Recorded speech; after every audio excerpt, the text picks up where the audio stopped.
Di tayo pasusupil. Di tayo pwedeng pigilan magsalita. Di tayo pwedeng pigilan manindigan. Karapatan natin ipaalam sa kanila na tama na. Muli, huwag kakalimutan, kailangan ririnig ang boses ng bayan. Ang dami nating problema. Ang daming problema, ang sinirireseta nila sa atin, concert.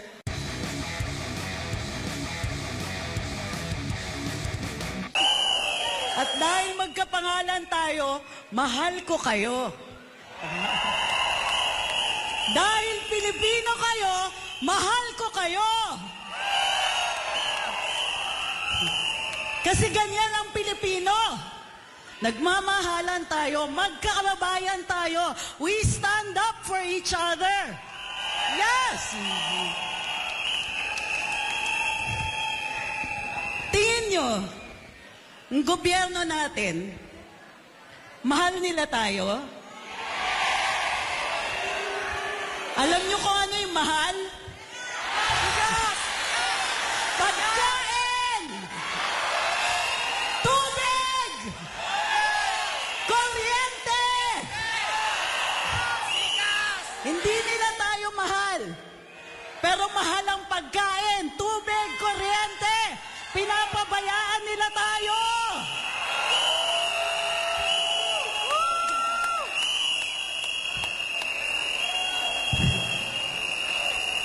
Meron pa silang love for all, ano? Nasaan ang pagmamahal? Alam nyo ba, sinasabi ng kanilang mga tagapagsalita, mahal naman daw ang pagkain sa buong mundo. Sabi ko, hindi. Nagmamahal lahat, totoo yun. Pero dito sa Pilipinas, ang kumikita sa pagkain, yung middleman, mga traders. Okay lang kung maganda, maayos naman nakabuhayan. Eto ang problema. Alam ng gobyerno natin kung ano ang problema, lalong-lalo na sa agrikultura. Hirap i-explain to, Mura nila bibilin dun sa magsasaka. Mahal nila ibebenta sa atin. Sinong kumikita?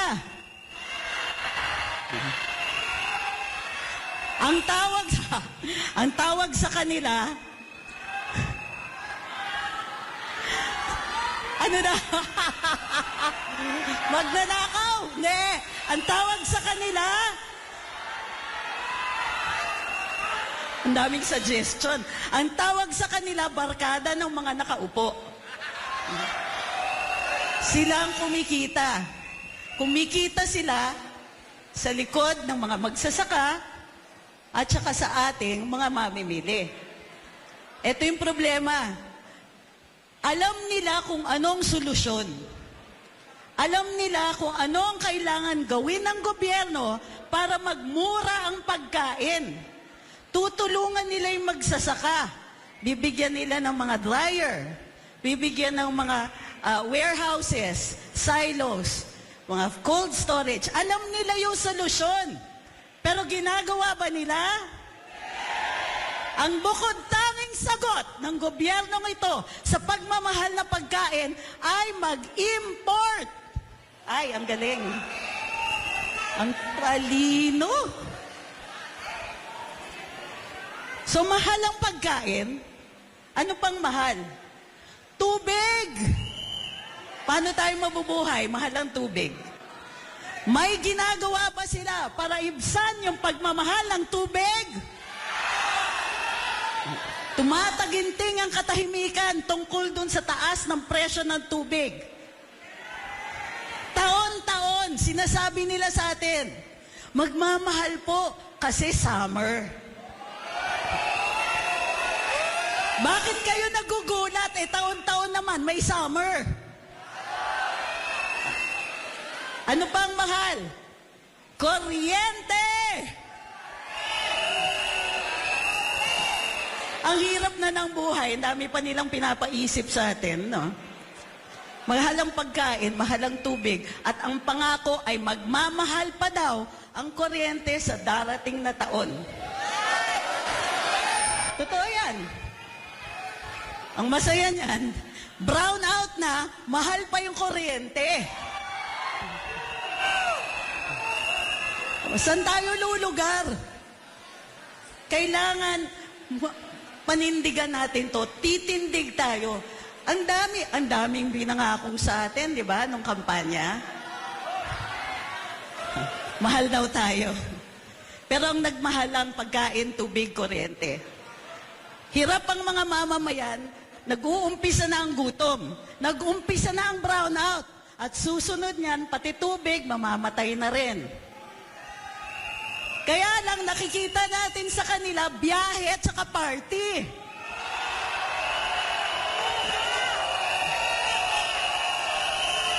Huwag na nating tiisin ito. Ay, kailangan magsalita tayo, manindigan. Pakitaas nga po yung sign. Ano nakasulat dyan?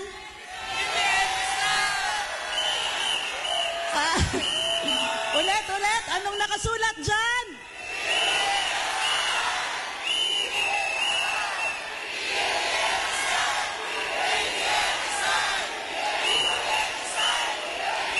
Simple lang yan. Sana, kung hindi nila kaya, at least makinig sila.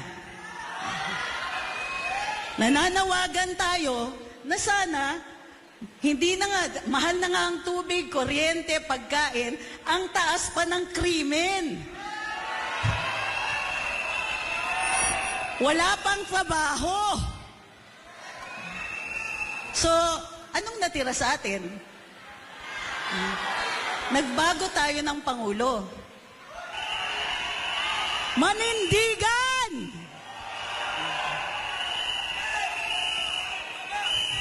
Alam nyo na yung gagawin natin. Tayo po ang Pilipino. Di tayo pasusupil. Di tayo pwedeng pigilan magsalita. Di tayo pwedeng pigilan manindigan. Karapatan natin ipaalam sa kanila na tama na.